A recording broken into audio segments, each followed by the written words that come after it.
I'm Jenna with Tiny House Giant Journey. We're here in Portland, Oregon at Anita's house, the Lilypad, built by Small Home Oregon. Let's go take a look.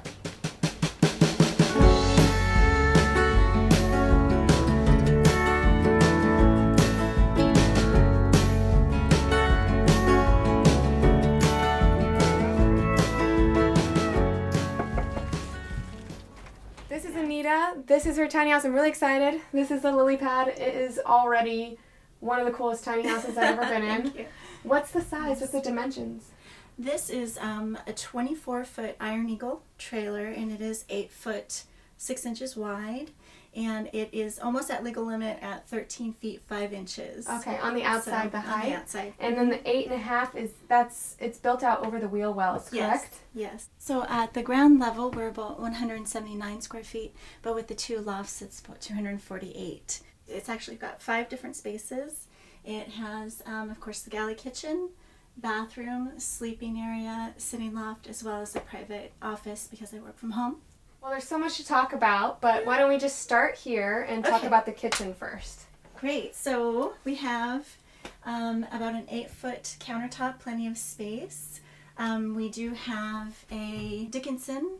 This is a sailboat type of heat. It's wood stove. It's a wood stove. It's a wood stove, yeah. Oh, okay. I didn't realize that they made wood stoves by Dickinson as well. Yes, yeah. A lot of the tiny houses have the propane. I actually went with the wood burning stove because of the goal to actually create the home to be off-grid as well as on-grid. The thing that I loved about it is because it's wall-mounted. Mm-hmm. A lot of the small cast iron stoves, of course, require floor space. Yeah. So that's why I was pretty excited about this one, and it does heat well. We do have the copper behind the heat stove as well on the counter, copper small sink, and then underneath here we have a sailboat type stove. It's 2-burner stove. Take that for you. Thank you. It is the Origo 4000. And the reason I selected it is because it uses denatured alcohol, which is a renewable resource for the fuel. And then, let's see, if you've not seen these before, we have these Bunsen burner type canisters, and you just fill them up and With alcohol. with alcohol. So the actual whole design of the house, the vision was to be super earth friendly and eco. So it is built for off-grid as well as on-grid. So I do have the RV water hose hookup as well as onshore power. But then my solar system, you flip a switch and then you're on solar. I have rainwater catchment system, composting toilet, all kinds of really fun eco features. So Right. if I were actually off-grid, I have a 35-gallon gravity-fed freshwater tank that's upstairs in the loft. That's why this is here. So the water would actually just be gravity-fed down, and then I'd be all set between So that my would be your rainwater. sink there, really. You'd Yeah. be using that for your sink. Yeah, for my freshwater source. So Yeah. So you have lots of options here, and this is ran with a pump and a tank right now, or how is that? right now it's actually, I'm hooked up on grid. Okay. But it can be. I have a 55-gallon rain barrel outside. Mhm. It goes through a small pump, and it's filtered before it comes into the house for doing dishes and bathing and Oh, everything. great. So a really nice feature that the builder actually came up with, we found a large piece of butcher block from the rebuilding center, and this is my little slide-out table. Oh, nice. For dining or for tea for two. Yeah, or a It's desk or fantastic. whatever you want to use it for. And then you have these. Yes. Let's So go ahead these and are- set it up. Yeah. That's it. This is So, nice. Yeah. Very good. absolutely. And then when you want everything to just go away, there Just you go. There we go. No, you And never then have to do when dishes. You just hide them back That's there. right. right. So this is the tiny bathroom. The actual space of the bathroom was planned around this little RV tub. It is about a 40-inch tub, and I do actually fit in it, which is quite nice, even though it's small. This beautiful little pedestal copper sink was the first thing that I ever kind of purchased. It was the first purchase for the tiny house, so it actually sort of set the tone for the copper accents throughout the house. Mhm. It was pretty exciting when you actually buy the first thing. You guys probably know the very first item that you get for your home. So it was a little copper sink. And then I believe you guys have the famous Nature's Head Yes. as well, the composting toilet, and I thought this was a pretty nice solution with the little baskets that pull in and out, because it keeps all of your products, of course, private, but then there's a lot of space here. I do use baskets for storage as well. Behind here, this is where the on-demand hot water heater is. So it's kind of disguised. Is it propane? It is propane. Yes, it's actually the only thing with the house that is propane fueled, which was required, if you're trying to do off-grid. Right. Let's see. We did use some, about 30% of the materials were from the Rebuilding Center, which is here in Portland, which has salvaged materials. All the doors, the cabinets, these sorts of things were from salvaged materials, which is great. And then you have a pocket door here. Yes. So I'd love to show you that. It actually has a surprise. More of the little Moroccan ornate style going on. It's kind of funny because my friends laugh now, because you'll see there's more. Yeah. And there's just going to continue to be more and more. Yeah. So I split the difference. We do have on the tall wall, it's approximately 11 feet tall. So it allowed me to have a 5'2" office, as well as a sitting loft at 5'4". Wow, well, it's nice and cozy. Yeah. And you do build a tiny house for you, so I understand why, if you're super 5 custom. foot, right? Yeah. You can make a 5'2" office. Totally make it work. Yep. And there's actually a lot of space in here. I have a floor-to-ceiling closet back here, so I could kind of just take this. So right back here is where all the hanging clothes are. It's about 2 feet deep, and it is the whole width of the house, which is about 7 feet interior. In between, so we have the dresser and we have the hanging clothes. I do have my shoes and a little rack that's right in between.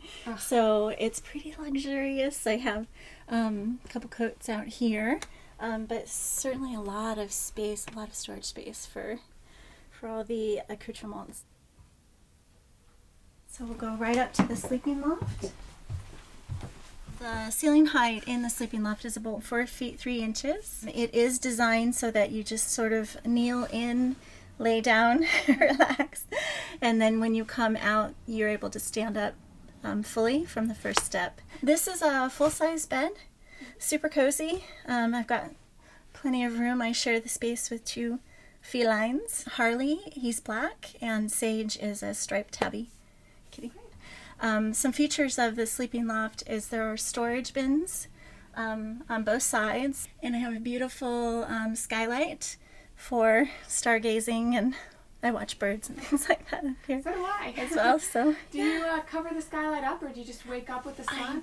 I actually have this pretty amazing curtain to show you, and it's a great opportunity to talk about the fabric. So we do have Mylar on one side, so it, of course, in summertime, because we are so close to the skylight, then I can do that. I just have tension rods.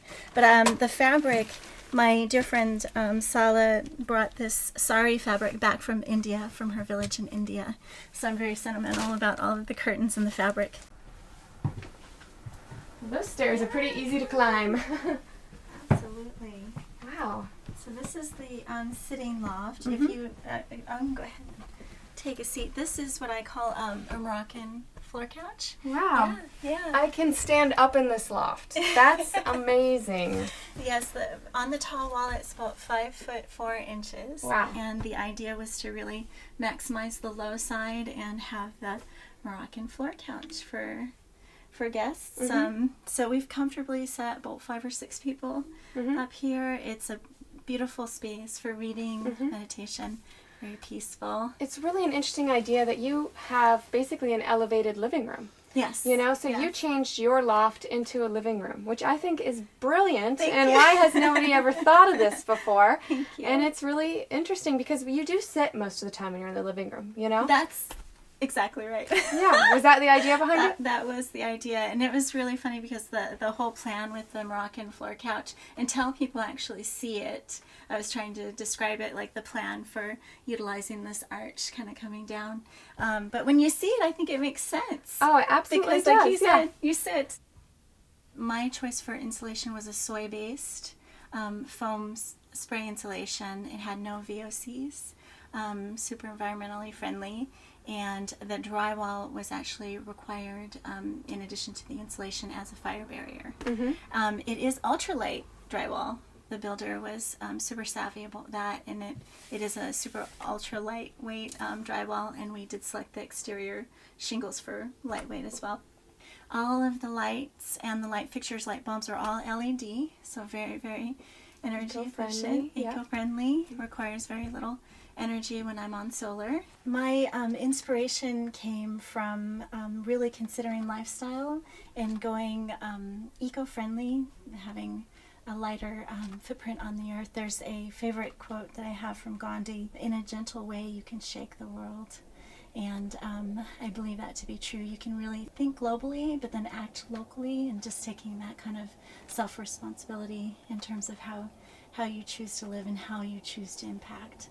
Just in a few weeks, I'll be doing a certification for therapeutic animal massage and doing all naturopathic animal services. So I've spent about 15 years working with animals and conservation and care all over the country. So the tiny is actually a huge part of that plan to sort of minimize my impact on the earth and then give me greater freedom and flexibility to pursue those kinds of dreams of working with animals professionally. It's a dream come true when you actually visualize something, you create it.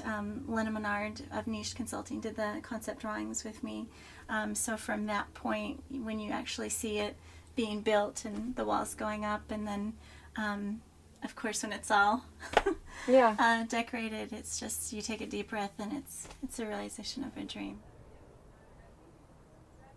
All right, so this is the back end of your tiny house, and you got to tell me a little bit about this system and how it works.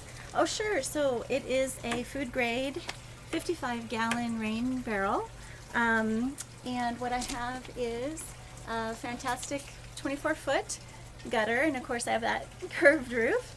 So the rain just comes, goes down, filters through, goes into the rain barrel. And I do have a rain catchment pump system. It's not hooked up right now, but it will be in a couple weeks, so I'm excited about that. The rain catchment system actually has a hose that attaches to the spigot, and then we go right around to the back of the house. And it will have a filtration system here, so the rainwater is filtered before it enters into the house through the pump, and then it'll go right in where the RV water hose is right now. This is actually called the Tower Garden. It is a vertical aeroponic gardening system. The reason why I was so excited about it and attracted to it is it actually uses 90% less water than traditional gardening using soil. What happens is the water is kept in the reservoir and it's pumped up over the roots with a mineral solution, and it's just air and the minerals in the water. This unit right here holds 20 different plants, and it's only got a 2.5 square foot footprint, so it's amazing for tiny spaces. I did have this inside in the office, in the study that we were just in. In the winter time? In the winter. I had 4 LED grow lights, and the pump is only 20 watts, so the whole system was only 100 watts. For the whole grow system. So I was able to do all of my herbs and lettuce during the winter, and then just relocate it outside, of course, for natural sunlight. So this is a customized elevated solar rack for the solar array. This was designed by Small Home Oregon. Due to the orientation of the tiny house, we needed to put the solar panels south-facing. So I have 4 polycrystalline solar panels for a 940 watt system. Inside this area, in the bump out, as well as in the interior, in the closet, I have 8 AGM batteries, so a pretty robust battery system for the array. And interior also holds the charge controller and the inverter and the other equipment. And I do have an on and off switch so that I can switch between being on grid or off grid anytime. Like today is a beautiful day for solar. I just can tell that you've put a lot of thought into the design, and especially all the interior little aspects of it, the Moroccan feel. Thank you. Congratulations. Yes, It's a beautiful you. home. Awesome. And thank you so much for letting us tour it. I really appreciate it. Yes, my Thank pleasure. you. Thank you. Yay. Okay, guys, until next time. See you later.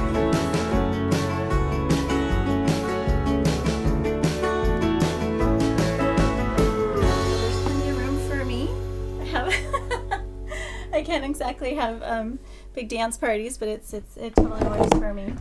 That was a joke.